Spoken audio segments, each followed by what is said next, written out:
He finally realized how close he came to losing one of his sons when Cash was ready to disown the old man. "I agree with you there," Sloane said. "Maybe that's why he didn't have anything to say when I announced I was marrying Leslie." Maverick had 4 brothers, and all were here and accounted for. He also had 1 sister. He knew some people found it amazing that all 6 outlaw siblings were as close as they were, considering each of them had a different mother. Bart had been married to 5 of the women, and when the divorces became final, his attorneys made sure he was given custody of his 5 sons. Maverick, at 32, was the youngest son.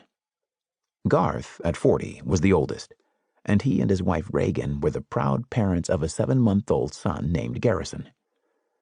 Reagan's father had been the corporate pilot for his family's company for over 40 years. When he retired, Reagan had taken over. Just as Garth had taken over as CEO of their family's multi-million-dollar business, Outlaw Freight Lines, when Bart had retired. Or, more specifically, when the company's board threatened to oust Bart if he didn't step down.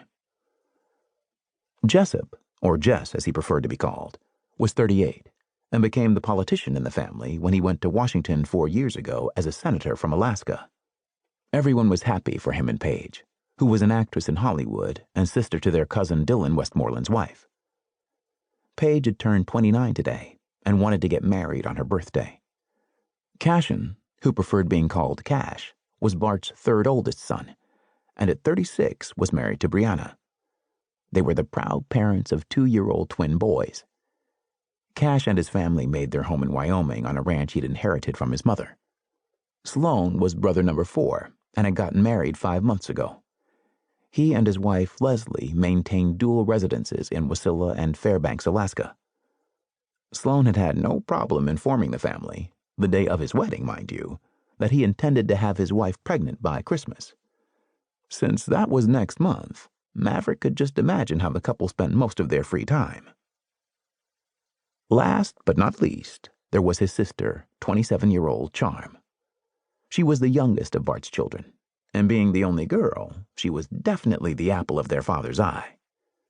To this day, Charm's mother, Claudia, was the only woman Bart had ever loved, and the one he couldn't handle. And she'd been the only mother of his children Bart hadn't married, but not for lack of trying.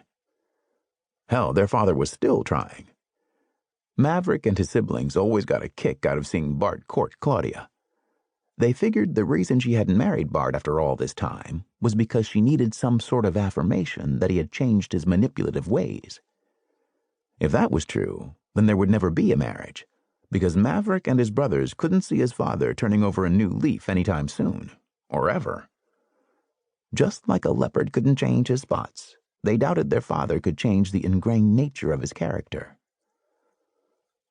Sloane walked off, and Maverick was alone again. At least for the time being. There was no way he could ever be totally alone among his Westmoreland cousins. There were too many of them. Besides that, the wedding and the reception had been held in a section of Denver the locals referred to as Westmoreland country. Dylan, the oldest of the Denver-based Westmorelands, had built this mega building and named it Westmoreland House. The building, which could hold over 300 people easily, was meant to be used for special occasions, events, and family get-togethers.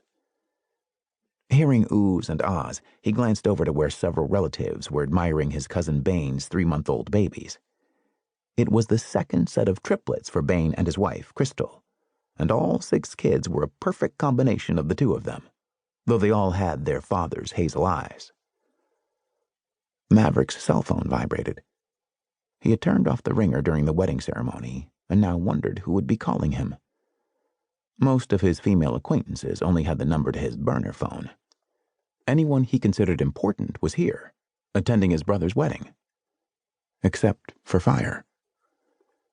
He felt a slow roll in his stomach after pulling out his phone and seeing it was her, Sapphire Bordella, the woman who'd once been his friend with benefits. He and Phire had met in Paris 3 years ago, when he'd been on a business trip. They had been attracted to each other immediately. He had quickly discovered she was someone he could talk to and enjoyed spending time with, both in and out of the bedroom. They were friends who understood each other, and at the time, neither had been looking for anything permanent. One thing they had in common?